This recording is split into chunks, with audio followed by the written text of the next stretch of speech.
चलिए तो स्टार्ट करते हैं बिना लेट किए हुए। स्टूडेंट आप लोग अपना ध्यान को इधर रखिएगा, माने नजरों को इधर रखिएगा ताकि आज के इस लेक्चर को अच्छे से आप समझ सके।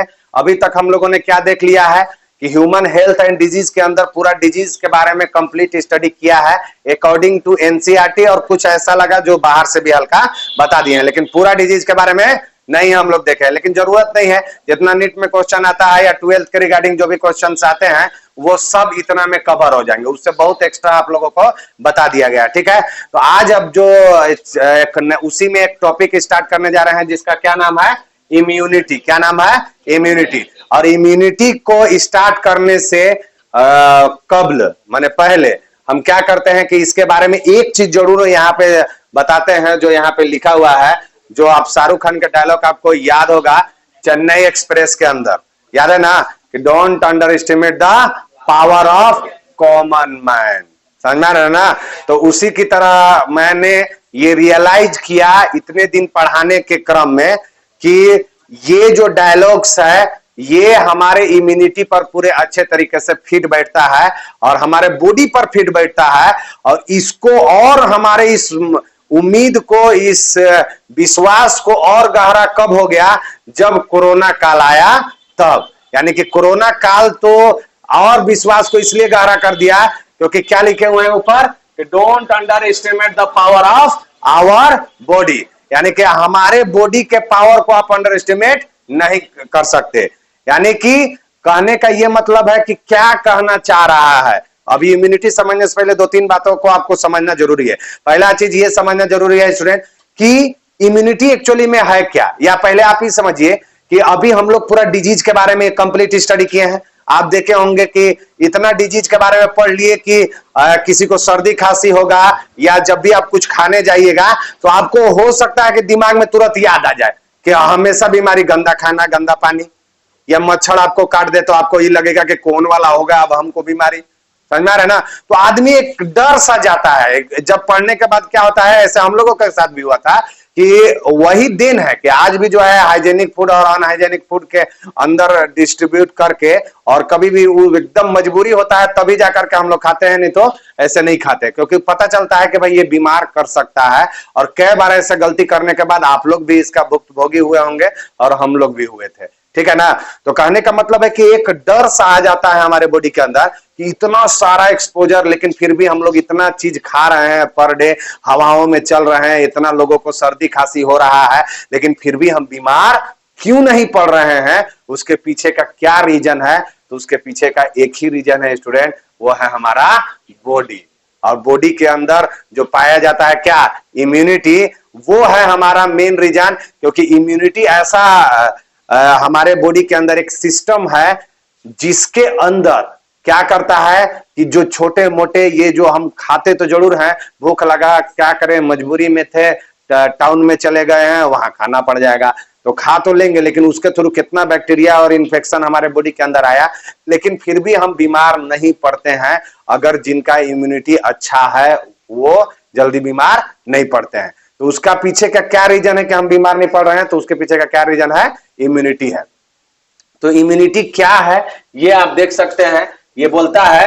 तो इसीलिए मैं बोला हूं कि अभी आपको और समझ में आएगा, और मैं ये भी समझाऊंगा कि क्यों इम्यूनिटी का इतना बड़ा रोल है। नहीं तो इतने हजारों के संख्या में बैक्टीरिया और वायरस जो है हमारे बॉडी से पर डे हमारे बॉडी से इंटरेक्ट होते हैं और हमको बीमार करने के लिए काफी हैं। लेकिन शुक्र मनाइए हमारे बॉडी का, हमारा इम्यूनिटी का, कि ये सब क्या करता है कि उसको आराम से बिना मतलब कुछ हमसे लिए हुए, बस ये मांगता, क्या मांगता है हमारा बॉडी कि आप हमको क्या क्या दे दीजिए। शुरू में ही बताए थे कि जैसे एक अच्छा हेल्थ को रखने के लिए क्या क्या जरूरत है, एक बैलेंस डाइट दे दीजिए, रेगुलर एक्सरसाइज दे दीजिए, अगर ये हाइजेनिक फूड को आप मतलब लीजिए, और अच्छे से सोइए। अगर ये दो तीन चीजें, या आप लोगों के लाइफ में बस इतना चीज ध्यान में रखिए कि अगर आप अच्छे से खाना खा रहे हैं, जो भी मिल रहा है, व्हाटएवर जो भी घर बन रहा है, आप उस खाना को खाइए। इसके बाद आप क्या कीजिए, अगर अच्छे से बॉडी को रेस्ट दे रहे हैं तो आपके लिए सफिशियंट है, आप अच्छे से बीमार नहीं पड़िए, क्योंकि आपका बॉडी के अंदर बहुत बड़ा पावर छुपा हुआ है, जो अभी हम लोग पूरा समझेंगे कि कितना बड़ा है। और कोरोना काल में भी ये देखने के लिए मिला था कि भाई आप शुरू में जब हुआ था तो लोग अपने से भी ठीक हो जाया करते थे, तो उसके वजह से एक मिथ भी जनरेट हो गया था कि भाई क्या रीजन है, ये कोरोना झूठा है, कोरोना फॉल्स है, सब सरकार बुड़बक बना रही है। लेकिन लोगों को ये पता नहीं था कि वो सब इम्यूनिटी का खेला था। क्यों इम्यूनिटी का खेला था? क्योंकि जब अभी आपको समझ में आएगा, जब इम्यूनिटी पढ़िएगा तब हम लास्ट में इस पर फिर से चर्चा करेंगे, ठीक है। तो चलिए वो सब कहानी को समझते हैं और ये समझते हैं कि इम्यूनिटी क्या है। तो बोलता है कि the ability of human body, किसका एबिलिटी है ये? ह्यूमन बॉडी का एबिलिटी, वह क्षमता, ह्यूमन बॉडी का वह क्षमता जो फाइट करे किसके अगेंस्ट? डिजीज कॉजिंग एजेंट्स के अगेंस्ट, यानी कि जो भी ऐसा एजेंट्स जो हमको बीमारी कर सकते हैं, जो हमको डिजीज कर सकता है, उसके अगेंस्ट लड़े, वह क्षमता जो हमारे बॉडी के अंदर मौजूद है, उसी को हम लोग क्या बोलते हैं? इम्यूनिटी कहते हैं। क्या बोलते हैं उसको? इम्यूनिटी कहते हैं। यानी कि बॉडी का वह क्षमता जो बीमारी करने वाले ऑर्गेनिज्म से लड़े, उस क्षमता को हम लोग क्या बोलते हैं स्टूडेंट? इम्यूनिटी कहते हैं। क्या बोलते हैं? इम्यूनिटी कहते हैं। ठीक है, यहां तक ठीक है? अरे कोई दिक्कत? यानी कि बॉडी का वह पावर, बॉडी का वह टेंडेंसी जो बीमारी से लड़े, जो क्या करे? बीमारी से लड़े, उस टेंडेंसी को क्या बोला जाता है? डिजीज कॉजिंग एजेंट्स कौन होते हैं? पैथोजन। और पैथोजन्स के बारे में हम स्टडी कर चुके हैं, और ये बीमारी के बारे में भी हम लोग बहुत सारे बीमारी के बारे में देख चुके हैं। अरे यस या नो? चलिए अब आते हैं कि टाइप्स ऑफ इम्यूनिटी कितने होते हैं, माने हमारे बॉडी के अंदर इम्यूनिटी कितने तरह के होते हैं वो देखते हैं। तो दो तरह के होते हैं, एक तो इन्नेट इम्यूनिटी और दूसरा क्या होता है? Acquired immunity. कौन कौन होते हैं? इन्नेट इम्यूनिटी और दूसरा क्या होता है? Acquired immunity. अच्छा, इन्नेट इम्यूनिटी को और क्या क्या नाम से जाना जाता है? इसको इनबॉर्न इम्यूनिटी भी कहा जाता है। क्या कहा जाता है? Inborn immunity, natural immunity, non specific, genetic या फैमिलियल, ये क्या बोलते हैं इसको? इस टाइप के इतना सारा नाम है इसका, इतने सारे नाम से इसको क्या किया जाता है? एक्वायर्ड इम्यूनिटी क्या है? नाम से पता चल रहा है। अच्छा, इन्नेट इम्यूनिटी क्या है पहले इसको समझिए। एक ऐसा इम्यूनिटी जो जन्म के साथ हमारे बॉडी में प्रेजेंट हो, जन्म के साथ हमारे बॉडी में जो प्रेजेंट रहता है उसको क्या बोलते हैं? Innate immunity. और एक्वायर्ड मतलब क्या है? कि हम एक्वायर किए, मतलब हम बाद में लिए, जन्म के बाद जो इम्यूनिटी डेवलप होगा उसको हम लोग क्या बोलते हैं? एक्वायर इम्यूनिटी या एडेप्टिव या स्पेसिफिक इम्यूनिटी के नाम से जाना जाता है। यहां तक कोई दिक्कत? और यहां तक कोई प्रॉब्लम? चलिए, तो कुछ डिफरेंसेस यहां पे दिया हुआ है, उसके थ्रू ये और हम लोगों को क्लियर हो जाएगा। सबसे पहला, इन्नेट इम्यूनिटी किसको बोलते हैं? तो ये कहता है कि बर्थ के साथ जो इम्यूनिटी प्रेजेंट हो, बर्थ के साथ जो इम्यूनिटी प्रेजेंट हो उसको हम लोग क्या बोलते हैं? यानी कि जन्मजात इम्यूनिटी भी इसको बोला जाता है। यानी कि जन्म के साथ जो इम्यूनिटी प्रेजेंट है उसको हम लोग क्या बोलते हैं? एक्वायर्ड इम्यूनिटी, अरे सॉरी, इन्नेट इम्यूनिटी। और वैसा जो जन्म के बाद हमारे बॉडी के अंदर आए उसको क्या बोलते हैं? Acquired immunity. अब ये जो है देखा जाए तो ये नॉन वर्टिब्रेट्स और वर्टिब्रेट दोनों में पाया जाता है। यानी कि vertebrate, non vertebrate animal kingdom के अंदर आप लोग पढ़े होंगे, तो उसमें आप लोग ये देखे होंगे कि उसमें वर्टिब्रेटा और नॉन वर्टिब्रेटा दोनों के अंदर क्या होता है? ये वाला इम्यूनिटी पाया जाता है। लेकिन एक्वायर्ड इम्यूनिटी किसके अंदर पाया जाता है स्टूडेंट? ओनली वर्टिब्रेट्स के अंदर। ओनली किसके अंदर पाया जाता है? वर्टिब्रेट्स के अंदर। अब ये देखिए, ये जो इम्यूनिटी है ये थ्रू आउट लाइफ रहता है। यानी कि जब से बच्चा जन्म लिया तब से लेकर के जब तक मर नहीं जाता है तब तक ये इम्यूनिटी प्रेजेंट रहेगा, ठीक है। लेकिन ये इम्यूनिटी जो है कैन बी, यहां पे बोलता है कैन बी शॉर्ट लिव्ड, कुछ दिनों के लिए हो सकता है या लंबे समय के लिए भी हो सकता है। समझ में आ रहा है ना? तो इसमें कोई गारंटी नहीं है एक्वायर्ड वाला में कि कितना दिन रहेगा। जैसे फॉर एग्जांपल, जैसे अगर मान लीजिए टेटनस का जो वैक्सीन हम लोग लगवाते हैं तो उसमें क्या हम लोगों को देखने के लिए मिलता है कि भाई ये कुछ दिन रहा और 3-4 महीना रहता है, 6 महीना रहता है, उसके बाद वो क्या हो जाता है? खत्म हो जाता है। तो ये इसके बारे में कह रहा है। लेकिन ये जो इम्यूनिटी है वो लाइफ टाइम रहेगा। इसमें 4 बैरियर होते हैं और एक कंपोनेंट सिस्टम होता है। कितने बैरियर होते हैं? 4 बैरियर और एक कंपोनेंट सिस्टम पाया जाता है, और इसमें लिम्फोसाइट्स पाए जाते हैं और एंटीबॉडी। लिम्फोसाइट क्या है, एंटीबॉडी क्या है, आगे हम लोग पूरा अभी डिटेल से देखेंगे। बस आपको ये ध्यान रखना है कि एक्वायर्ड इम्यूनिटी जो करवाते हैं वो लिम्फोसाइट सेल्स होते हैं, और एंटीबॉडी भी इसका ही पार्ट है, अभी हम लोग आगे देखेंगे। ये कैसा होता है भाई? नॉन स्पेसिफिक, यानी कि कोई भी, जैसे अभी हम लोग पढ़े निमोनिया माने बैक्टीरियल डिजीज पढ़े, वायरल डिजीज पढ़े, प्रोटोजोअल डिजीज पढ़े, और जो भी हेलिमेंथिस डिजीज पढ़े, फंगल डिजीज पढ़े, तो ये सब डिजीज के लिए ये वाला जो इम्यूनिटी है जन्मजात, सब के लिए एकदम काम करेगा। अगर सबको रोकेगा, लेकिन अगर नहीं रुका तो उससे इंफेक्शन होगा। लेकिन एक्वायर्ड जो होता है वो क्या होता है? स्पेसिफिक है। अगर हम जैसे वैक्सीन आप लगाते हैं, आप देखे होंगे कि अलग अलग टाइफाइड का वैक्सीन अलग था, पोलियो का वैक्सीन अलग है, तो वो क्या होता है कि स्पेसिफिक होता है। वो एक्वायर्ड इम्यूनिटी जो होते हैं वो कैसे होते हैं? स्पेसिफिक होता है। तो ये बात को आप ध्यान में अच्छे से रखिएगा। अच्छा, अब बॉडी के अंदर 3 लाइन ऑफ डिफेंस देखने के लिए मिलता है, माने 3 तरह से डिफेंस मैकेनिज्म है। कि पहला जैसे नहीं होता है कि आप अब हमारे यहाँ देखिएगा, तो अगर कोई हमारे देश के अंदर दुश्मन घुसने का कोशिश कर रहा है, तो उस कंडीशन में क्या होगा कि सबसे पहले हमारे आर्मी जो है वो लड़ेंगे। उसके बाद आर्मी के इधर जो है जनरल वगैरह वो जो है वो लड़ेगा, फिर कर्नल वगैरह लड़ेंगे। तो इस तरह से जो है धीरे धीरे जैसे जैसे वो घुसते चले जाएंगे, तो जो उसमें हाई पद पर जैसे जैसे होते चले जाते हैं वैसा वहां पे देखने के लिए मिलता है। उसी तरह से जब भी कोई दुश्मन हमारे बॉडी के अंदर घुसेगा, यानी कि जब भी कोई पैथोजन हमारे बॉडी के अंदर घुसेगा, तो पहला और दूसरा जो डिफेंस देगा वो कौन देगा? वो इनेट इम्यूनिटी देगा। जो लास्ट डिफेंस देता है और जो एकदम बिल्कुल स्पेसिफिक होता है वो कौन होता है? वो मतलब एक्वायर्ड इम्यूनिटी देता है, जिसको थर्ड लाइन ऑफ डिफेंस कहते हैं। इसमें क्या होता है कि ये जो है इनेट इम्यूनिटी याद नहीं रखता है। जैसे बीमारी आया, पैथोजन आया, हमको कॉज किया और लड़ा, उससे लड़ करके या तो ये जीत जाएगा या हार जाएगा, लेकिन ये याद नहीं रखता है। लेकिन एक्वायर्ड इम्यूनिटी का वो खास बात क्या है कि याद रहता है। जैसे आप ये देखिएगा कि जैसे चिकन पॉक्स के अंदर हम लोग बताए थे, चिकन पॉक्स के अंदर क्या बताए थे भाई कि चिकन पॉक्स में हम लोग ये बात बताए थे कि चिकन पॉक्स के अंदर ये कहे थे कि जो वो बीमारी होता है चिकन पॉक्स, उसमें एक बार सिम्टम्स आ गया तो हमारा बॉडी जिंदा माने हमेशा उसको याद रखता है, फिर दोबारा वो आता नहीं है, यानी कि दोबारा फिर नहीं हो सकता है। तो वो किसके वजह से होता है? एक्वायर्ड इम्यूनिटी की वजह से होता है, और उसमें मेमोरी सेल प्रेजेंट होते हैं। तो अब देखिए, अच्छा हमारा इम्यूनिटी काम कैसे करता है? अगर हम देखा जाए इनेट इम्यूनिटी हो चाहे एक्वायर्ड इम्यूनिटी हो, उसका काम करने का तरीका क्या है?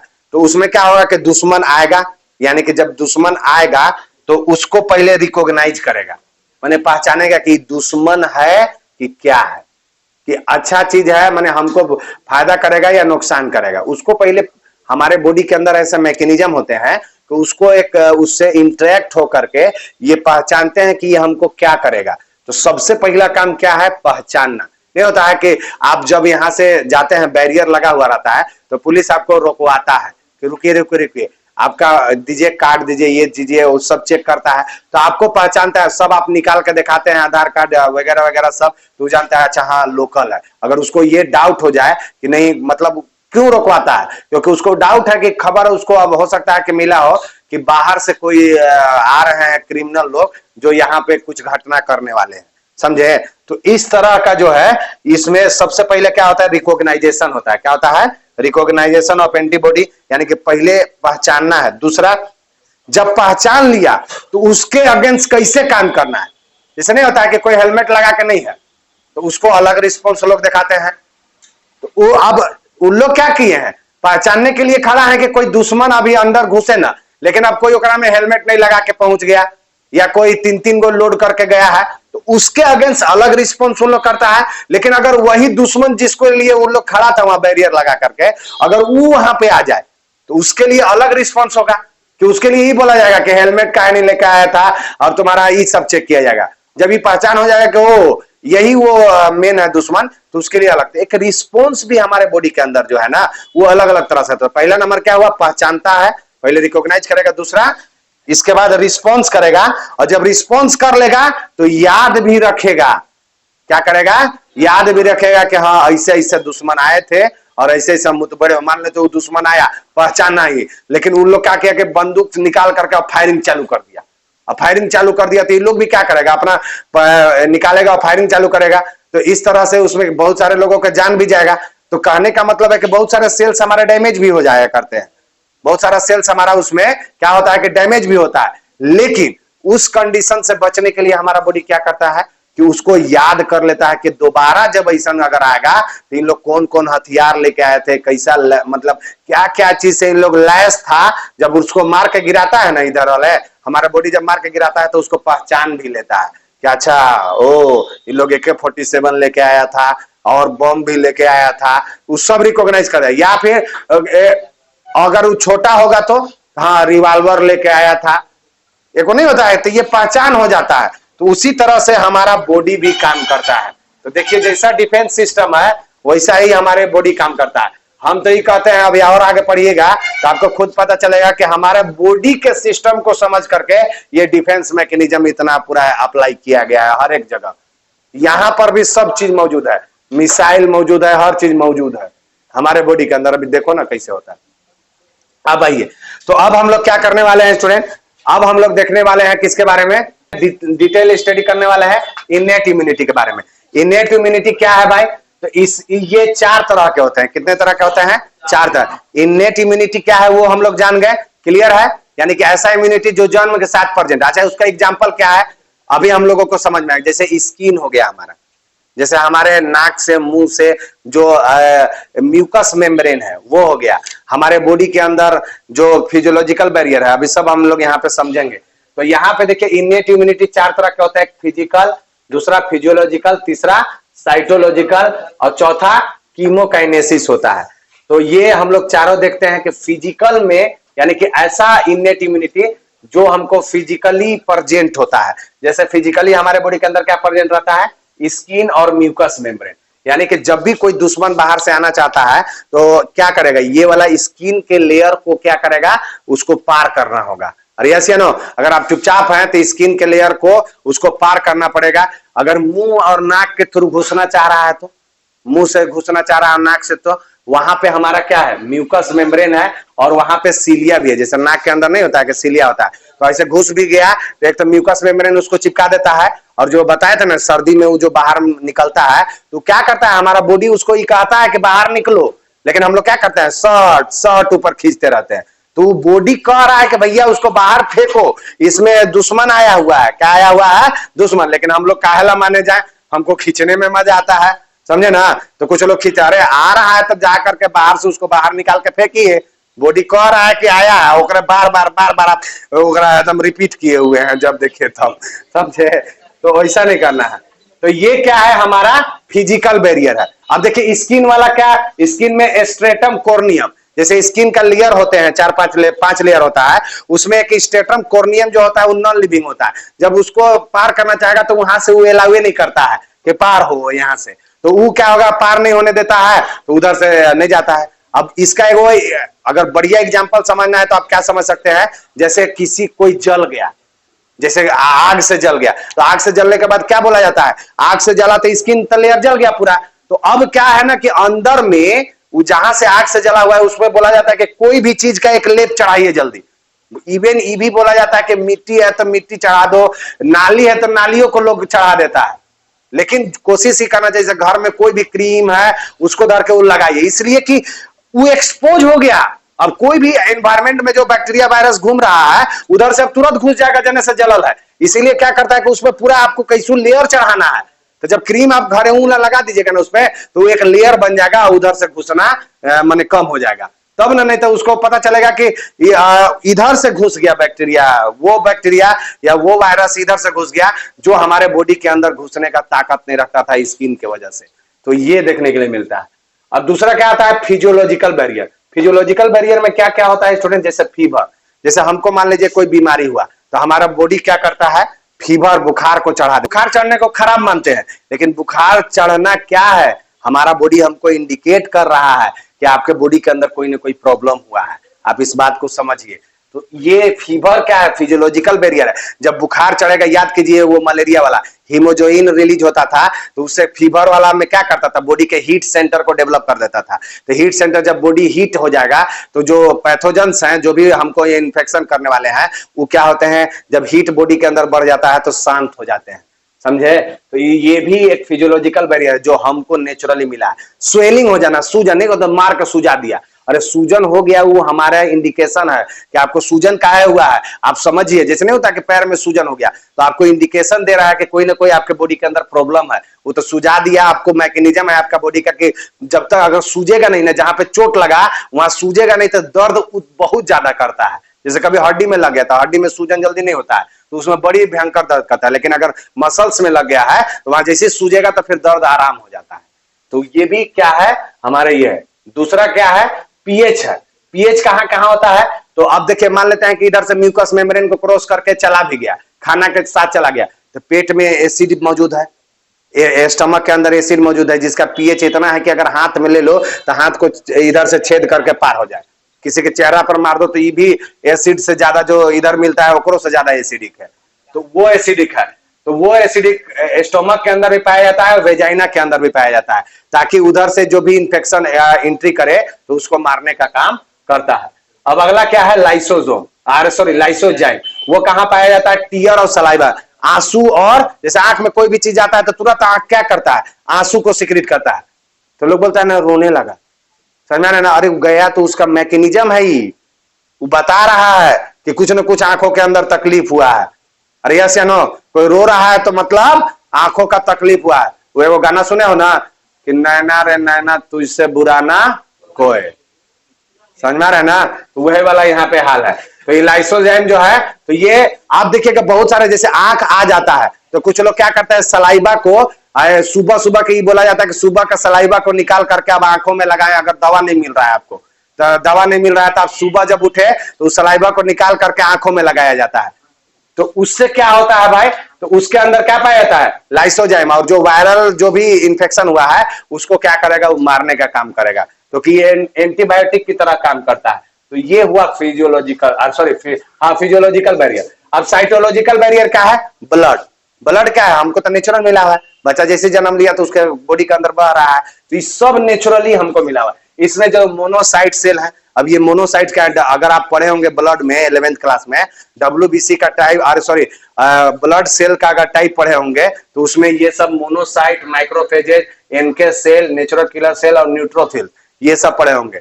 तो उसमें आपको ये जो सेल्स हैं हमारे, वो क्या करते हैं, ऑलरेडी बॉडी के अंदर प्रेजेंट रहते हैं, और ये जब अंदर घुस गया ब्लड में जो जाने लगा तो पहले इन लोग मारता है। और इन लोग कैसे मारता है भाई, तो इन लोग सब का काम है फेगोसाइटोसिस करवाना, फेगोसाइटोसिस करवाता है। यानी कि अगर देखा जाए इस तरह से, ये मान लेते हैं सेल है और यहाँ पे कोई अगर आ गया तो इसको क्या करेगा, अपने अंदर इनगल्फ कर जाता है। इस सब का काम है कि निगल जाएगा उस पैथोजन को और अंदर निकल करके डिस्ट्रॉय करके खत्म कर देता है। अभी देखेंगे आगे जब मैकेनिज्म पढ़ाएंगे तो कैसे करता है।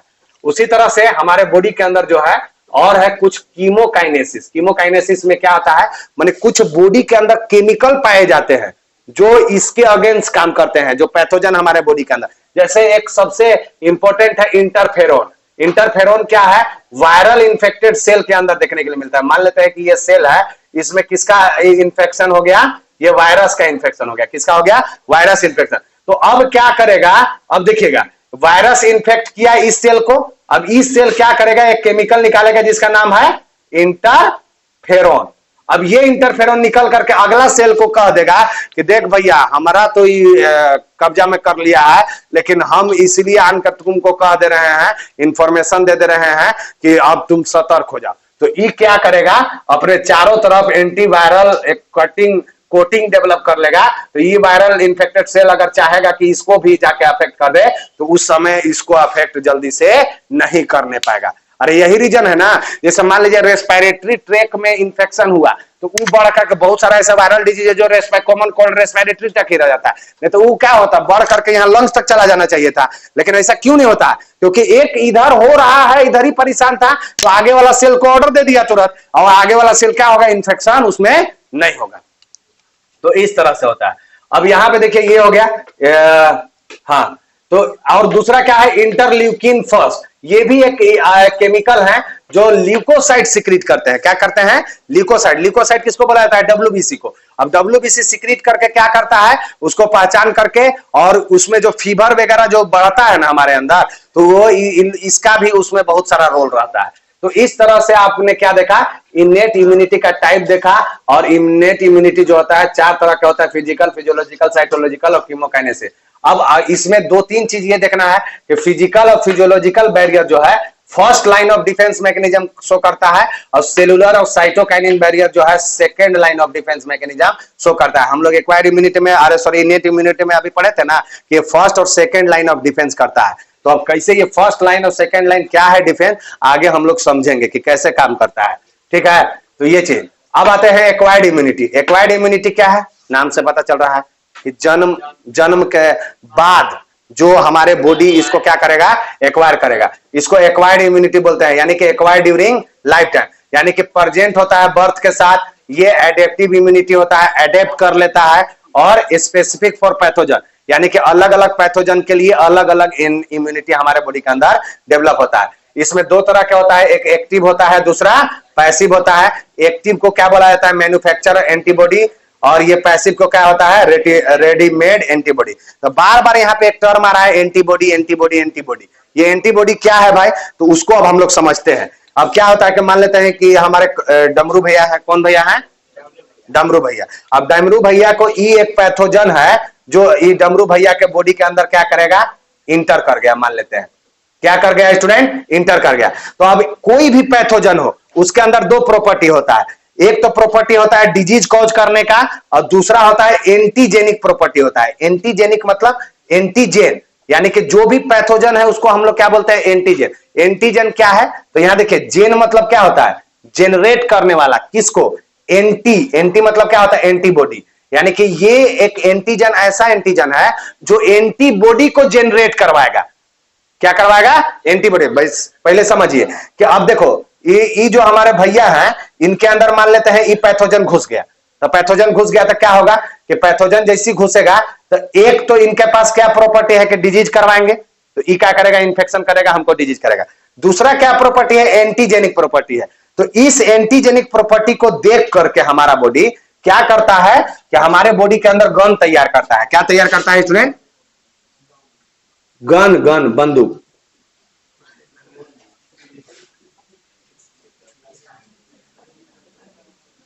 देख रहे हो ऐसे बंदूक, समझे। तो इसको हम लोग क्या बोलते हैं, एंटीबॉडीज। इसको क्या बोलते हैं, एंटीबॉडी। यानी कि एंटीजन जब बॉडी के अंदर आएगा तो उसका एंटीजेनिक प्रॉपर्टी को देख करके हमारा बॉडी क्या प्रोड्यूस करेगा, एंटीबॉडी प्रोड्यूस करेगा। ठीक है, तो इस तरह से अब यहां पे समझिए, ये 2 तरह के होते हैं। एक तो एक्टिव, एक्टिव में कौन होता है, नेचुरल, और दूसरा क्या होता है, आर्टिफिशियल। अब नेचुरल क्या होगा, यानी कि एक्टिव इम्यूनिटी, प्लीज यहां पे क्या हो रहा है, एक्टिव, नेचुरल, ये एक्टिव है यानी कि नेचुरल एंटीबॉडी बनेगा। नेचुरल एंटीबॉडी क्या होगा, यहां देखिए ये भैया है हमारे, इस भैया के अंदर क्या हुआ कि इंफेक्शन करने वाला पैथोजन क्या हुआ, बॉडी के अंदर घुसा। तो अभी हम लोग क्या बताए कि एक प्रॉपर्टी होता है एंटीजन का, और दूसरा क्या होता है, डिजीज कॉजिंग। अब ये एंटीजन क्या करेगा, डिजीज कॉजिंग क्या करेगा, हमको ये भैया को बीमार कर देगा। लेकिन एंटीजन प्रॉपर्टी को देख के भैया का बॉडी क्या बनाएगा, एंटीबॉडी का निर्माण करेगा। इस तरह से गन बना देगा। और ये गन क्या करेगा कि तब तक अगर हम बीमार हो गए तो बहुत अच्छा है, बीमार हो गए तो दवा खाएंगे, तो फिर क्या करेगा कि फिर दवा खा करके इसके ग्रोथ को रोकता है, आगे हम बताएंगे। और बाद में यही क्या करता है कि मार करके खत्म करते हैं। तो ये क्या हुआ कि जब नेचुरल इन्फेक्शन हुआ, तो उस कंडीशन में जब नेचुरली एंटीबॉडी बनेगा तो उसको हम लोग क्या बोलते हैं, नेचुरल एक्टिव एक्वायर्ड इम्यूनिटी। क्या बोलते हैं उसको, नेचुरल एक्टिव। उसी तरह से आर्टिफिशियल क्या है, तो अब क्या होता है जैसे वैक्सीन क्या करेगा भैया कि इन्हीं भैया के अंदर क्या करेंगे हम, डायरेक्ट अब ऐसा करेंगे। देखो इसमें कैसे बनता है कि इसमें ये देखिए, ये मान लीजिए भैया है, अब इनके अंदर क्या है, मान लेते हैं कोई पैथोजन है, क्या है, पैथोजन है। अब ये पैथोजन क्या करेगा कि इस बॉडी के अंदर 2 प्रॉपर्टी लेके जाएगा, एक तो एंटीजेनिक प्रॉपर्टी लेके जा रहा है, दूसरा डिजीज कॉजिंग। लेकिन हम लोगों ने क्या किया कि इसका डिजीज कॉजिंग प्रॉपर्टी को पहले ही डिस्ट्रॉय कर दिया लैब के अंदर। लैब के अंदर क्या कर दिया? डिस्ट्रॉय कर दिया। अभी कौन वाला प्रॉपर्टी के खाली इसको डालेंगे? एंटीजेनिक। जैसे पोलियो का वायरस क्या होता है? अधमरा करके हम लोग डालते हैं। पोलियो का जो वायरस लेते हैं उसमें डिजीज कॉजिंग प्रॉपर्टी को डिस्ट्रॉय कर देते हैं और खाली एंटीजेनिक प्रॉपर्टी को डाल देते हैं। तो जब जाएगा पोलियो पीजिएगा ड्रॉप, तो हमारा बॉडी उसको मार करके एंटीबॉडी बना लेगा। तो ये क्या हुआ? आर्टिफिशियली हम लोग उसमें कुछ ना कुछ छेड़छाड़ किया है, लेकिन ये भी नेचुरल बना रहा है एंटीबॉडी। अब यहां पे देखिए, ये जो है पैसिव, पैसिव नाम से ही पता चल रहा है कि रेडीमेड मिलेगा। क्या मिलेगा? रेडीमेड। रेडीमेड भी नेचुरल मिलता है। जैसे माँ से, एक माँ है और इसके अंदर क्या है? बेबी का डेवलपमेंट हो रहा है। तो जो प्लासेंटा को क्रॉस करके जाता है तो IgG, ये एक एंटीबॉडी होता है जो मां से डायरेक्ट बच्चे को मिल गया।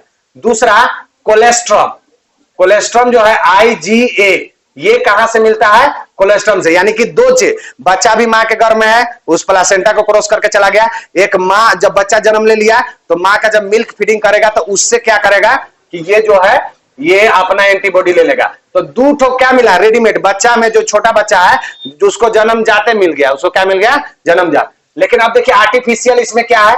आर्टिफिशियल कौन सा होता है? ये भी पैसिव होता है। जैसे सांप, अब मान लीजिए सांप का जो मिलता है वो क्या होता है? आर्टिफिशियल होता है। वो कैसे होता है कि सांप को पहले मान लेते हैं 3 तरह के इंडिया में सांपे हैं, तीनों को पकड़ लिए, उसका विष को निकाल लिए, जहर को निकाल लिए। अब जहर को कैसे निकालेंगे? तो मान लेते हैं कि ये सांप है, ये सांप मान लेते हैं ये हमारा, इसको हम कटवाए, मान लीजिए कोई भी एनिमल हो सकता है। अब इसके अंदर क्या करेगा? इसका बॉडी इसके विष के क्या करेगा? एंटीबॉडी प्रोड्यूस करेगा। क्या करेगा? एंटीबॉडी प्रोड्यूस करेगा। अब इस एंटीबॉडी, अब हो सकता है ये मरियो जाए, लेकिन हमको क्या करना है? इससे एंटीबॉडी निकालना है। और इसको निकाल करके और हम लोग क्या करेंगे? इसको एक डिब्बा में पैक कर देंगे। तो इस तरह से जब डिब्बा में पैक हो जाएगा ये इस तरह से, तो क्या कहलाएगा? और ये पैक रहता है। और जब जाइएगा आप हॉस्पिटल में, सांप आपको काटा तो डायरेक्ट उसमें ये नहीं देखा जाता है कि डायरेक्ट एंटीबॉडी यही लगाया जाता है। उसी टेटनस वाला, टेटनस किसी में करवाए, कोई में डाल करके दूसरा ऑर्गेनिज्म में बनवा करके उसका एंटीबॉडी निकाल लिए और एंटीबॉडी निकाल करके इस तरह से शीशी में पैक कर दिए और वो फिर जब देंगे तो उसको क्या बोलते हैं? Artificial passive acquired immunity. अरे क्लियर है? तो इस तरह से हम लोग एक्टिव और पैसिव इम्यूनिटी को खत्म किए। तो आज के लेक्चर को इतना ही रहने देते हैं, मिलते हैं नेक्स्ट लेक्चर में। तब तक के लिए धन्यवाद।